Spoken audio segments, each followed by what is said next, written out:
lecteur, lectrice, enchantée. Moi c'est Marie.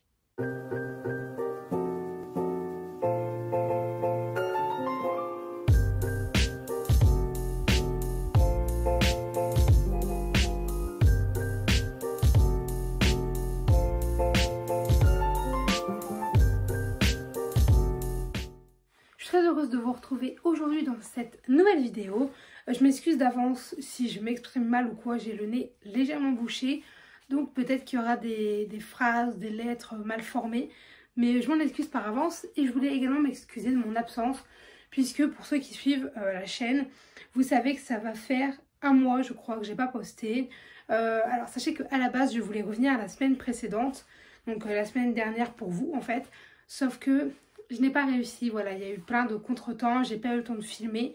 Et le montage j'aurais eu le temps mais du coup vu que j'ai pas pu avoir de contenu, je ne pouvais pas le monter, ce qui est logique. J'ai pris cette pause entre guillemets parce que voilà, ça allait être la rentrée, j'ai eu plein de choses à préparer. Donc en fait je n'arrivais pas tout simplement à me poser pour filmer et à trouver le temps de faire du montage. Et je vous retrouve voilà aujourd'hui pour me relancer en espérant que là on reparte pour un an sans pause on va dire, à part peut-être quelques exceptions. Mais vraiment genre un an où vous avez une vidéo par semaine sans interruption. Je ne vais pas parler plus longtemps, je vais vous laisser avec la suite de la vidéo. Sachez juste que je ne pourrai pas vous présenter tous les livres en physique puisque en fait j'en ai quasiment aucun. Ils sont tous à mon studio en fait tout simplement. Du coup là j'en ai que quelques-uns mais au pire je vous afficherai bien évidemment les couvertures. On y va sans plus tarder. Aujourd'hui je vous retrouve pour vous faire ma palle du Pumpkin Autumn Challenge. Alors je sais qu'il est commencé depuis belle lurette mais en fait moi j'y participe depuis le début.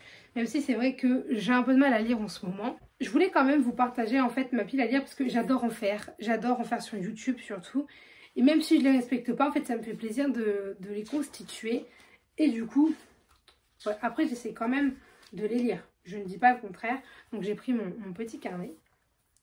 Alors, pour ceux qui ne connaissent pas les règles, je les réexplique. C'est-à-dire que le Pumpkin Autumn Challenge, c'est un challenge, comme son nom l'indique, qui s'étale du 1er septembre au 31 novembre. Donc, c'est pour ça, en fait, j'ai quand même encore du temps, quand même.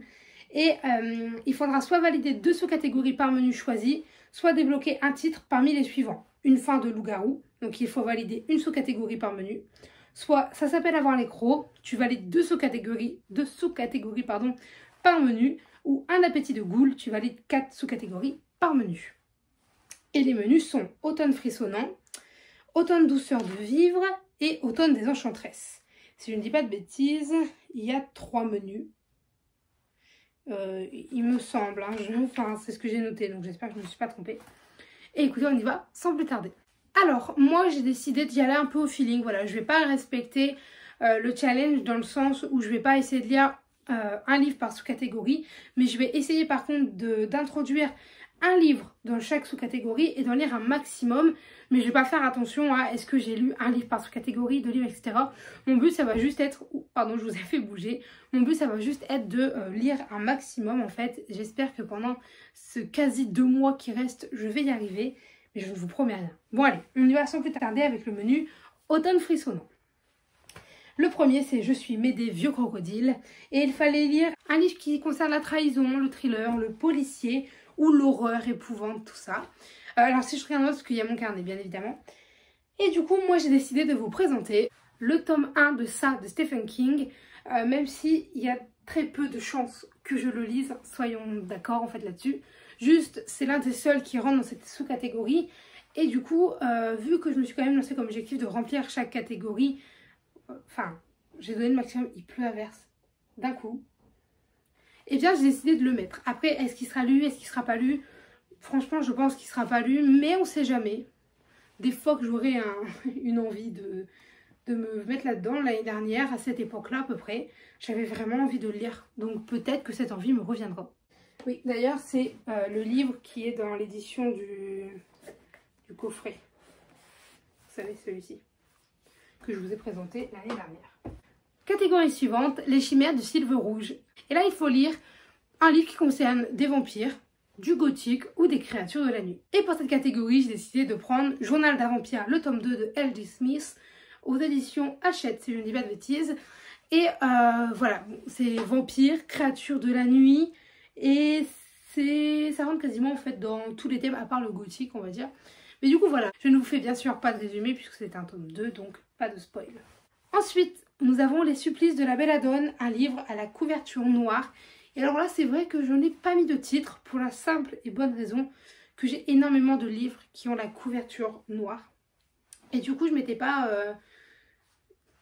focus on va dire sur un titre en particulier, mais c'est vrai que là en y pensant, je vais en mettre un. Je l'ai en plus avec moi donc je vous le présente tout de suite. Puisque je vous parle de Hunger Games, le tome 1 de Suzanne Collins aux éditions Pocket Jeunesse, parce que c'est un livre que j'ai envie de relire depuis maintenant 1 ou 2 mois.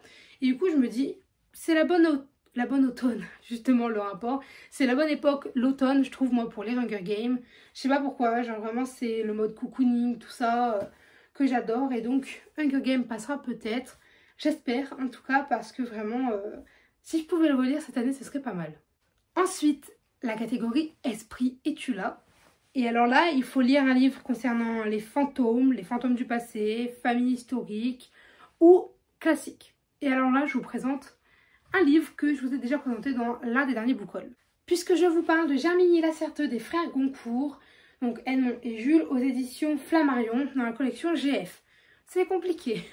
Ce livre, il faut vraiment que j'essaye de le finir rapidement parce que je dois l'avoir lu pour les cours tout simplement et c'est toujours pas le cas.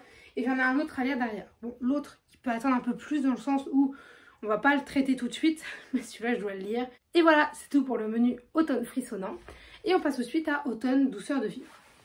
Première sous-catégorie, il fait un temps épouvantail. J'adore cette sous-catégorie, vraiment. J'adore comment elle l'a trouvée, vraiment. Je suis morte de rire, enfin j'ai été morte de rire la première fois que je l'ai entendu. Halloween s'amène automne. Alors là, j'avoue, j'ai un petit peu triché. Ne m'en veuillez pas. Je n'avais aucun livre qui rentrait dans ces catégories. Du coup, j'ai décidé de tricher très légèrement. En fait, pour Halloween, moi, c'est vrai que quand je vois Halloween, je vois principalement citrouille et orange. Alors, je me suis concentrée sur le orange et je vous présente donc un livre à la couverture orange. Je vous présente The Ones, le tome 2. Donc, un livre que je devais lire cet été et que j'ai pas réussi. Mais voilà, je vais essayer de lire du coup pendant ce challenge. Je ne vous promets rien, pas le résumé bien évidemment puisque c'est un tome 2. Mais juste pour vous remettre dans le contexte du tome 1, en fait, on vit dans un monde où 1% de la population a été génétiquement modifiée et donc on les appelle les Ones. Et ils sont tout simplement parfaits, voilà. Et du coup, ça fait des jaloux et des mécontents. Et notamment une association dont j'ai totalement oublié le nom, je dois l'avouer, qui va militer pour qu'il soit éradiqué tout simplement. Et voilà. Ensuite, siroter un chocolat chaud sous les saules. Et alors là, il faut lire un livre d'anthropomorphisme, d'enfance, de feel good et de cocooning. Et alors là, j'ai essayé de vous en sélectionner 2, puisqu'en fait, je me suis dit, si c'est pas l'un, c'est l'autre. Voilà, c'est tout simple. Hein. Et alors, le premier, c'est Quelqu'un pour qui trembler, de Gilles Le Gardinier, si je ne dis pas de bêtises, et Ne t'inquiète pas pour moi. Et c'est 2 livres qui me font très envie. Si j'ai bien compris, c'est un peu des livres feel good, tout ça. Donc, écoutez, on verra bien. Si c'est le cas, et ben ça rentrera. Si c'est pas le cas, et bien ça comptera pas, c'est tout. Ensuite, va finir ton assiette, sinon pas de piécettes. Très dur à dire celui-là. Et il faut donc lire un livre qui concerne les créatures légendaires et fantastiques, le petit peuple, la féerie, les contes, légendes et mythes. Et alors là, le livre est déjà lu, puisque le challenge a commencé depuis maintenant un peu plus d'1 mois, ou 1 mois, je sais plus trop. Et du coup, je vais vous présenter L'Épouvanteur, le tome 6 de Joseph Delaney. Donc, comme vous l'avez deviné, il est lu par rapport à ce que je vous ai dit. Je vous en dis pas trop parce qu'il fera l'objet d'un prochain update lecture. Mais voilà, L'Épouvanteur fait partie du challenge et du coup, ça fait déjà un livre de validé. J'en suis plutôt contente. Mais du coup, je me suis dit, allez, si jamais, je vais quand même en mettre un deuxième. Vu que je filme après l'avoir lu, je me suis dit, allez, on va jouer un peu plus sérieusement. Et j'ai donc rajouté un titre. Je sais pas si je l'ai avec moi, mais il me semble pas. Non, je l'ai pas.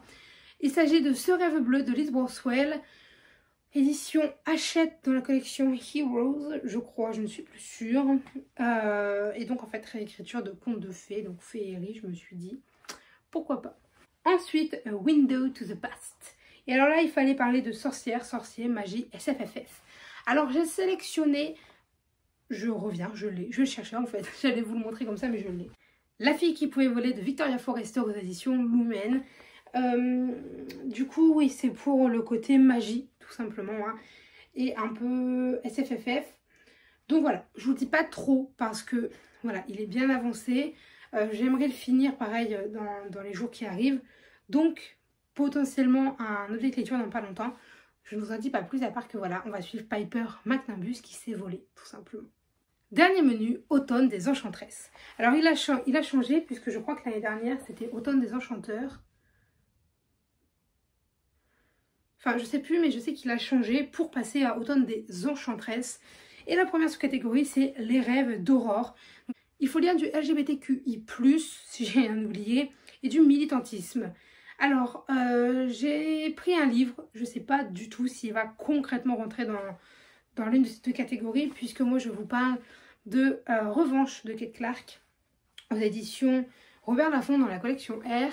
Alors je sais que ça va parler d'un suicide, parce que voilà, il y avait un jeune homme qui était homosexuel, et il s'est fait tout simplement, comme qui dirait, harceler. Une vidéo de lui a tourné embrassant un garçon. Il ne l'a pas supporté, il s'est suicidé. Mais du coup, pour moi, je trouve que ça tourne autour justement de la bataille pour les LGBTQI+. Enfin, pour être en faveur et les aider, tout ça. Donc je pense que ce roman rentre dans la catégorie. Je ne sais pas si je m'exprime bien, tout ça. Et voilà, il est dedans. À voir s'il sera lu ou pas. Ensuite, on a la catégorie Sarah... J'arrive pas à le dire. Ensuite, on a la catégorie Sarah Bernhardt. Monstre sacré. Voilà. Il faut lire de la dramaturgie, une pièce de théâtre ou quelque chose qui a rapport avec de l'art. Et alors, Guimauve a bien précisé qu'on pouvait tout simplement rentrer tout ce qui était BD, manga, graphiste, enfin graphisme, tout ce qui avait du graphisme tout simplement, puisque c'est une forme d'art. Et du coup, moi j'ai décidé de mettre le tome 1 de The Promised Neverland. Je sais pas si je le dis bien. Alors par contre pour les auteurs et les dessinateurs je n'en sais strictement rien. Je suis désolée, tout sera affiché là de toute façon. Par contre j'ai décidé d'en mettre 2 parce que je me dis voilà c'est quand même assez rapide un manga. Donc d'ailleurs j'en ai mis 2 même. 3, le troisième que j'hésite c'est Noragami. Donc je vous en parle pas trop mais c'est le tome 1. Et sinon j'ai mis la BD Malenfer, le tome 1 puisque j'ai très envie de la lire. Et je me suis dit c'est la bonne saison, pourquoi pas y aller. Ensuite, les écailles de Mélusine, féminisme, transformation, métamorphose. Alors, là, c'était très vague pour moi. J'ai pas trop ce genre de livre, hein, concrètement. Du coup, j'en ai quand même trouvé un. Que j'ai pas avec moi. Je pensais que je l'avais, mais non. Il s'agit de Minecraft Le Choc.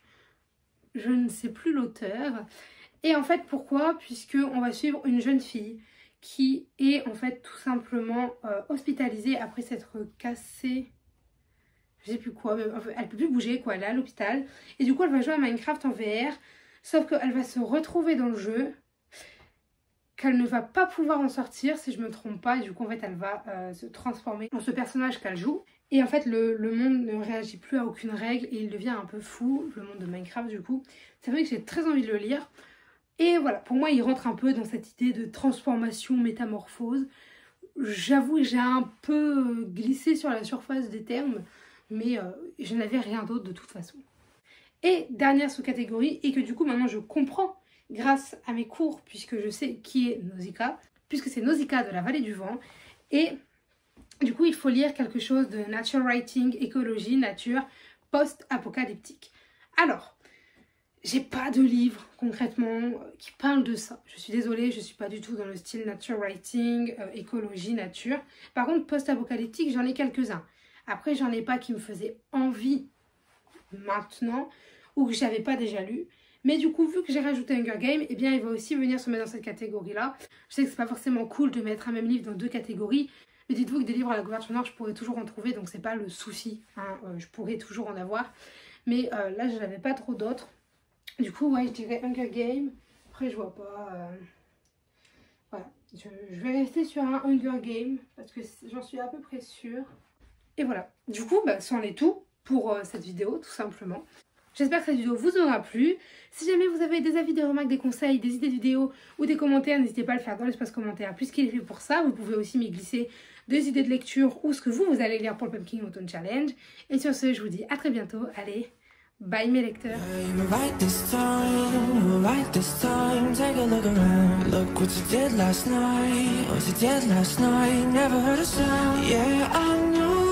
You told me one day you'd show that you were right this time, you were right this time.